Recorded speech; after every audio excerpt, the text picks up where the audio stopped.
Aujourd'hui, on parle pop culture et santé mentale. Parce que prendre soin de sa santé mentale, c'est aussi prendre soin de sa santé sexuelle.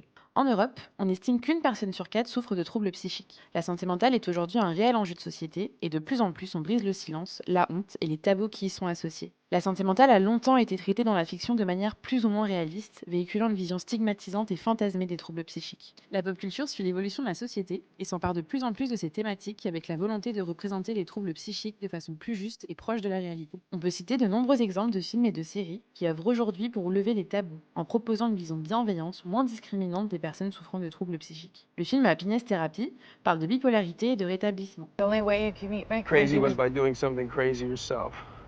Thank you. I love you. La série 13 Reasons Why aborde le suicide et accompagne ses épisodes de messages de prévention de professionnels de la santé. If you've been watching, you know our show portrays a number of real issues facing teenagers today.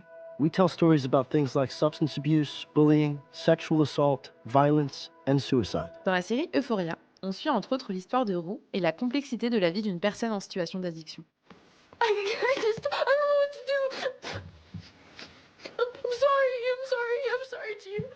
La série Heartstopper donne une représentation réaliste et innovante à travers le personnage de Charlie, un adolescent souffrant d'anorexie et ayant des troubles du comportement alimentaire. Parce que oui, malgré les stéréotypes masculins, les garçons aussi sont concernés. I'm sorry. I'm really sorry. Hey, no. You have nothing to be sorry about. I want to understand. Aujourd'hui, le sujet fait moins peur, est mieux documenté et la pop culture participe à la diffusion d'informations accessibles au grand public. Cependant, de nombreux stéréotypes sont toujours présents, comme par exemple l'idée que les troubles psychiques rendent violenteux ou dangereux. Si certains troubles commencent à être admis socialement, anxiété, dépression, d'autres sont encore stigmatisés dans la société mais aussi à l'écran. C'est par exemple le cas de la bipolarité, des troubles de l'identité ou de la schizophrénie, représentés de manière dramatique, artificielle ou exagérée. La santé mentale, ça concerne tout le monde, même les personnes célèbres. Aujourd'hui, et heureusement, il n'y a plus la même ampleur médiatique et pression autour des célébrités concernées. De nombreuses personnalités publiques s'expriment ouvertement et se positionnent parfois en porte-parole. Cela peut permettre aux personnes souffrant de troubles psy de se sentir moins seules et mieux représentées. Tous les milieux socioculturels, âge, genre, sexualité sont concernés. Je suis pas tout seul à être tout seul.